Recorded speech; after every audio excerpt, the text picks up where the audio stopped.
ഇന്നത്തെ വീഡിയോയിലെ question exercise 1.19 ആണ് കേട്ടോ. +2 ഫിസിക്സ്. എങ്ങനെയാണ് ക്വസ്റ്റ്യൻ നമുക്ക് നോക്കിയാലോ. അവിടെ ക്വസ്റ്റ്യൻ ഇങ്ങനെയാണ്: a point charge causes an electric flux of -1 × 10⁻³ newton metre square per coulomb to pass through a spherical Gaussian surface of 10 centimetre radius centred on the charge. രണ്ട് പാർട്ടുണ്ട്. A part ഇതാണ്: if the radius of the Gaussian surface were doubled how much flux would pass through the surface.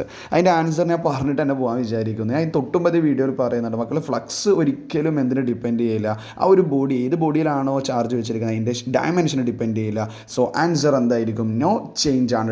Radius double ആക്കിയേ half ആക്കിയേ എന്തോ ആക്കിക്കോട്ടെ, അവിടെ ഒരു ചേഞ്ചും ഫ്ലക്സിൽ ഉണ്ടാകില്ല. അതാണ് A question answer വരിക. അതിൽ ബി പാർട്ട് നോക്കളെ, what is the value of the point charge. അതൊരു problem ആണ്, ന്യൂമറിക്കൽ സെഷനാണ്. നമുക്ക് ഡീറ്റെയിൽ ആയിട്ട് അത് നോർമൽ സ്ക്രീനിൽ ചെയ്തിട്ട് തന്നെ പോവാം. ഓക്കെ, അപ്പോൾ കോൺസെപ്റ്റ് എന്താണെന്ന് നിങ്ങൾക്ക് ആദ്യം മനസ്സിലായിട്ടുണ്ട്. ഇലക്ട്രിക് ഫ്ലക്സുമായി ബന്ധപ്പെട്ട കാര്യമാണ്. അപ്പോൾ ഇപ്പം പറയുന്ന പോലെ ക്വസ്റ്റ്യൻസ് കറക്റ്റ് എല്ലാ ക്വസ്റ്റ്യൻസും നോട്ട് ചെയ്ത് വരിക. അതുപോലെ കോൺസെപ്റ്റ് വൈസ് വീഡിയോസ് വേണ്ടി നോക്കുക. പ്രാക്ടിക്കൽ വീഡിയോസും പ്ലേലിസ്റ്റ് കിടക്കുന്നുണ്ട്. അപ്പോൾ നമുക്ക് ഈ ഒരു ക്വസ്റ്റ്യൻ ചെയ്യുന്നത് എങ്ങനെയാണെന്ന് നോക്കാം കേട്ടോ. അതിൽ ബി പാർട്ടാണല്ലേ ചെയ്യേണ്ടത്. ബി പാർട്ടിൽ അവർ തന്ന കാര്യം എന്താ? ഫ്ലക്സിൻ്റെ വാല്യൂ തന്നിട്ടുണ്ട്. ഫ്ലക്സിൻ്റെ വാല്യൂ എത്രയാണ്? -1 എത്രയാണ്? -1 × 10⁻³ newton metre square per coulomb എന്ന് ക്വസ്റ്റ്യനിൽ തരുന്നുണ്ട്. എന്നിട്ട് എന്താ ചോദിക്കുന്നത്? ചാർജാണല്ലേ, അതിലുള്ള നെറ്റ് ചാർജാണ് ക്വസ്റ്റ്യൻ. വളരെ സിമ്പിളായിട്ടുള്ളൊരു കാര്യമാണ്. മൈനസിൻ്റെ കേസ് ഓർമ്മയാണ്. മൈനസിൻ്റെ കേസ് ഓർമ്മയാണ്. അത് എടുക്കണം കേട്ടോ. നമ്മൾ പ്രോബ്ലം ചെയ്യുമ്പോൾ മൈനസ് എടുക്കണം ഫ്ലക്സിൻ്റെ കേസിൽ. അപ്പോൾ നമ്മൾ കോൺസെപ്റ്റ് ചെയ്താൽ എഗെയിൻ ഫ്ലക്സുമായി ബന്ധപ്പെട്ടുള്ളതാണ് നമ്മൾ തുടർച്ചയായിട്ട് എക്സസൈസ് വന്നുകൊണ്ടിരിക്കുന്നത്. തൊട്ടുമ്പോൾ 2 വീഡിയോസ് തന്നെയാണ് ഞാൻ വന്നുകൊണ്ടിരുന്നത്. പക്ഷേ പല മോഡലുകളാണ് കേട്ടോ, അതൊന്ന് ശ്രദ്ധിക്കണം. അപ്പോൾ ഫ്ലക്സ് ചാർജ് വന്നിട്ടാണ് ഫ്ലക്സ് Q/ε0 ആണ് യൂസ് ചെയ്യുക. കാരണം ഗോസസ് ലോൻ്റെ പ്രോബ്ലംസ് വേറെ നമുക്ക് വരുന്നുണ്ട്. അപ്പോൾ അവിടെ ഫ്ലക്സ് വെച്ച് കളിക്കും. അതുകൊണ്ടാണ് പ്രോബ്ലംസ് നല്ലോണം ചെയ്യണം. +2 ആണ്. നല്ല ടൈറ്റ് ക്വസ്റ്റ്യൻസ് വന്നാൽ നിങ്ങൾ സേഫ് ആയിരിക്കണം മക്കളെ. ഓക്കെ, അപ്പോൾ ഫ്ലക്സ് Q/ε0. അങ്ങനെ Q ആരാണ്?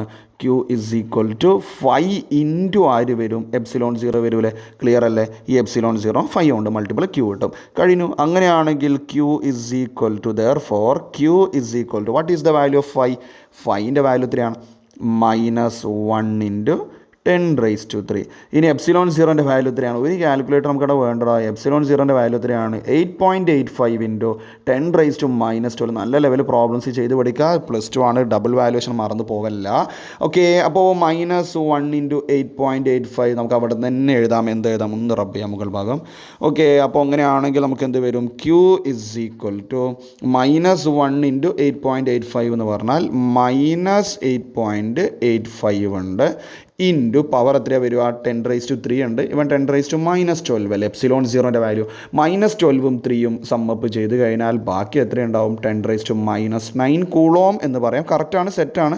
അല്ലെങ്കിൽ നമുക്കൊരു കാര്യം ചെയ്യാം. 10⁻�9 കണ്ടതുകൊണ്ട് നമുക്ക് 10⁻�9 കൂളോം എന്ന് പറഞ്ഞാൽ എന്താ? ഒരു നാനോ കൂളോം അല്ലേ? അപ്പോൾ നമുക്ക് വേണം ഇങ്ങനെ എഴുതി കൂടെ. അപ്പോൾ -8.85 നാനോ കൂളോമാണ്.